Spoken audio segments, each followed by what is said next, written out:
मनुष्य जिस प्रकार हवा और पानी के बिना जीवित नहीं रह सकता, उसी प्रकार भोजन के बिना जीवित रहना असंभव है। उसी जरूरत को देखते हुए कुछ मनुष्य मांसाहार का सेवन करते हैं तो कुछ शाकाहार का सेवन करते हैं। हमारे मन में यह हमेशा प्रश्न उत्पन्न होता रहता है कि मांस खाना पाप की श्रेणी में आता है कि नहीं। इस वीडियो के माध्यम से आप जान पाएंगे। हमारे वेदों और पुराणों के अनुसार हम समझते हैं कि कौन सा भोजन श्रेष्ठ है। हिंदू धर्म के अनुसार मांस खाना पुण्य है या पाप, अलग अलग लोगों का इस विषय पर अलग अलग मत है। तो अब हम उन ग्रंथों के अनुसार बात करेंगे जिससे स्पष्ट हो जाए कि क्या सही है और क्या गलत है, क्या पाप है और क्या पुण्य है। इस विषय पर एक कथा गरुड़ पुराण से आती है जो कि भगवान श्री कृष्ण के बाल स्वरूप से जुड़ी हुई है। एक बार भगवान श्री कृष्ण यमुना नदी के तट पर अपनी प्रिय बांसुरी बजा रहे थे। उसी समय दूर से दौड़ता हुआ एक हिरन आया और कृष्ण के पीछे छिप गया। वह बहुत ही डरा हुआ था। भगवान श्री कृष्ण ने स्नेह से उसे सहलाया और बोले, तुम इतना डरे हुए क्यों हो? वह डर से सिर्फ एक ही तरफ देख रहा था जिधर से वह भागकर आया था। तभी वहीं से एक शिकारी भी भागता हुआ आया और श्री कृष्ण जी से बोला, यह मेरा शिकार है, इसे मुझे सौंप दो। भगवान बहुत ही प्रेम से बोले, हर प्राणी का सबसे पहला अधिकार स्वयं उसी का होता है। फिर तुम्हें ये कैसे लगता है कि इस पर सिर्फ तुम्हारा ही अधिकार है? भगवान के ऐसे वचन सुनकर शिकारी क्रोध से भर गया और बोला, मुझे ज़्यादा ज्ञान मत दो, ये मेरा शिकार है और मैं इसे पकाकर खाना चाहता हूँ। यह सुनकर भगवान बोले, किसी जीव का प्राण लेकर उसका भक्षण करना बहुत बड़ा पाप है, तो तुम ऐसा करके क्यों पाप कमाना चाहते हो? वह शिकारी बोला, मुझे पाप और पुण्य का भेद नहीं आता, बस आता है तो अपना और अपने परिवार का भोजन की व्यवस्था करना। इसलिए यह मेरा भोजन है और मुझे जीवित रहने के लिए भोजन की आवश्यकता है और ऐसे भी इसे इसके प्राण से मुक्त करके इसे जीव बंधन से मुक्त कर दूंगा। यह तो पुण्य का कर्म हुआ, तो आप इस पुण्य कर्म करने से हमें क्यों रोक रहे हो? और जहाँ तक मैं शास्त्रों के बारे में सुना हूँ कि जीव हत्या उसमें भी उचित बताया गया है और राजा महाराजा भी तो शिकार किया करते हैं, तो सारे पाप पुण्य क्या हम केवल निर्धनों के लिए ही बने हैं?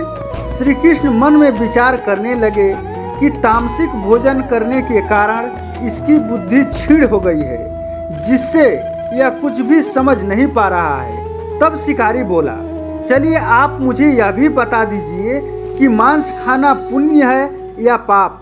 तब भगवान श्री कृष्ण बोले, ठीक है, मैं तुम्हें एक कथा सुनाता हूँ जिससे तुम्हें ज्ञात हो जाएगा कि क्या पुण्य है और क्या पाप है। शिकारी सोचा, कथा सुनने से थोड़ा मनोरंजन हो जाएगा, इसके बाद मैं अपना शिकार तो लेकर ही जाऊंगा।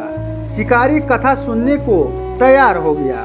भगवान श्री कृष्ण बोले, एक बार मगध में सूखा पड़ जाने के कारण अन्न का उत्पादन बहुत कम हो गया था।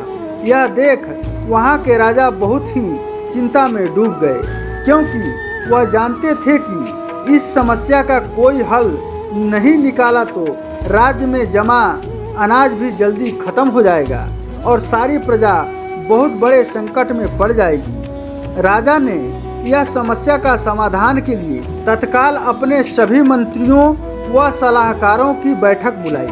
बैठक में राजा बोले कि आप सबके मत में ऐसा क्या सबसे सस्ती वस्तु है जिससे हम इस समस्या माने भूखमरी को दूर कर सकें। राजा के मुख से ऐसे वचन सुनकर सभी मंत्री विचार करने लगे कि सूखा पड़ जाने के कारण फल सब्जी और अनाज तो हो नहीं रहा, क्या किया जाए। तभी शिकार का शौक रखने वाला एक मंत्री बोला कि हे राजन, मेरे मत में सबसे सस्ता और आसानी से मिलने वाला भोजन मांस है, जिससे हमारी प्रजा भूखी भी नहीं रहेगी और हमारा राजकोष भी बचा रहेगा। उस मंत्री की बात सुनकर बाकी सभी लोग उसके बात से सहमति जताने लगे। केवल वहाँ के महामंत्री ही चुपचाप बैठे रहे। राजा बोले, महामंत्री सबने अपना सहमत दिया, आपका क्या विचार है? तब महामंत्री ने कहा, हे राजन, मांस सबसे सस्ता भोजन है, मैं इससे सहमत नहीं हूँ और इस विषय पर अपना मत देने के लिए मुझे कल तक का वक्त दें। यह सुन राजा ने महामंत्री का अनुग्रह स्वीकार कर लिया और अगले दिन फिर से सभा बुलाने की घोषणा कर दिया। उसी रात महामंत्री जी ने उसी शिकारी मंत्री के पास गए जिसने मांस खाने का सबसे सस्ता भोजन बताया था। महामंत्री को अपने घर आया देख वह मंत्री उठकर प्रणाम करने लगे और बोले कि आप यहाँ आने का कष्ट क्यों किया? आप संदेशा भिजवा दिए होते तो मैं ही आपके यहाँ आ गया होता। तब महामंत्री जी बोले, उतना समय नहीं था मेरे पास, क्योंकि संध्या के समय महाराज बीमार हो गए और वैद्य जी के अनुसार किसी शक्तिशाली व्यक्ति के हृदय का सिर्फ 2 तोला मांस चाहिए था। आप महाराज के बड़ी करीबी हैं और आप हट्टे कट्टे भी हैं, तो अपने हृदय का 2 तोला मांस काट कर दे दीजिए। यह सुनकर मंत्री के हाथ पांव फूलने लगे, चेहरा पीला पड़ गया। तब महामंत्री जी बोले, आप सिर्फ हाँ बोलें, मैं खुद निकाल लूँगा और इसके बदले 1 लाख सोने की मोहरें तथा 1 जागीर आपके नाम कर दूँगा। तब वह मंत्री सोचा कि मैं जीवित ही नहीं रहूँगा तो यह मोहरें किस काम की, यह जागीर किस काम की। वह भागता हुआ और 1 लाख मोहरें लेकर आया और बोला, हे महामंत्री जी, ये 1 लाख रुपए ले लीजिए और 1 लाख अपनी मुद्राएं मिलाकर किसी और व्यक्ति का 2 तोले मांस के लिए ढूंढ लीजिए। कृपया मुझे क्षमा करें और मैंने जो महाराज को 2 तोला मांस देने से मना किया, यह बात किसी को न बताएं। यह कहकर मंत्री एक कमरे में अपने आप को बंद कर लिया। उसी प्रकार महामंत्री एक एक करके सभी मंत्रियों के पास गए और वहां सबको वही बात कही। सबने वैसा ही किया जैसा पहले मंत्री ने किया था। सबने अपने बचाव के लिए लाख लाख मुद्राएं देते रहे।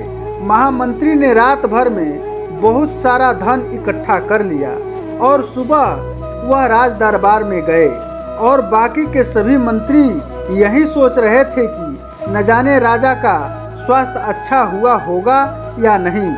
कुछ क्षण बाद राजा अपने सिंहासन पर आकर विराजमान हुए।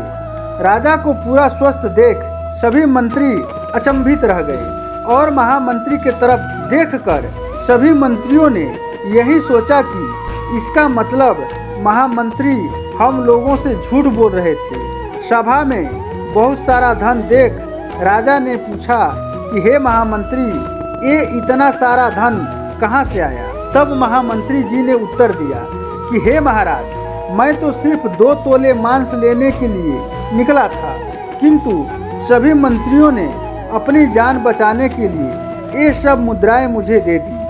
अब आप मुझे बताएं कि मांस सबसे सस्ता है या महंगा? यह सुन राजा को महामंत्री की बात समझ में आ गई और उन्होंने अपने प्रजा से निवेदन किया कि वे अपने परिश्रम से खाद्य पदार्थ को उगाने के लिए ज़्यादा से ज़्यादा परिश्रम करें और महामंत्री के द्वारा एकत्र किया हुआ धन भी उसी कार्य में लगाया गया। कुछ समय पश्चात सभी लोगों की मेहनत से खाद्य पदार्थों का भंडार भर गया और सभी लोग खुशी खुशी रहने लगे। भगवान श्री कृष्ण के मुख से यह कथा सुनकर उस शिकारी समझ गया कि अपनी प्राण सभी को प्यारी होती है, चाहे वह कोई भी जीव हो। वह समझ गया था कि मैं बहुत बड़ा पाप करने जा रहा था और वह हाथ जोड़कर भगवान के चरणों में बैठ गया। वह प्रण किया कि आज के बाद वह किसी की हत्या नहीं करेगा, ना ही किसी प्रकार की क्षति पहुंचाएगा। गरुड़ पुराण के अलावा स्कंद पुराण और अथर्व वेद में भी तामसिक भोजन का वर्णन मिलता है। स्कंद पुराण के काशी खंड के 3 अध्याय में वर्णन मिलता है कि जो मनुष्य मांस का सेवन करता है उसे किसी भी लोक में सुख की प्राप्ति नहीं होती है। अथर्व वेद के अनुसार यदि कोई व्यक्ति भूख से मर रहा हो तब भी उसे मांस का सेवन नहीं करना चाहिए। और स्कंद पुराण में वर्णित है कि भगवान शिव माता पार्वती उस मनुष्य पर कभी प्रसन्न नहीं रहती जो मांस का सेवन करता हो। आशा रखता हूँ कि ये प्रस्तुति आप लोगों को पसंद आई होगी और इस वीडियो को ज़्यादा से ज़्यादा लोगों तक पहुँचाने के लिए शेयर जरूर करें। धन्यवाद।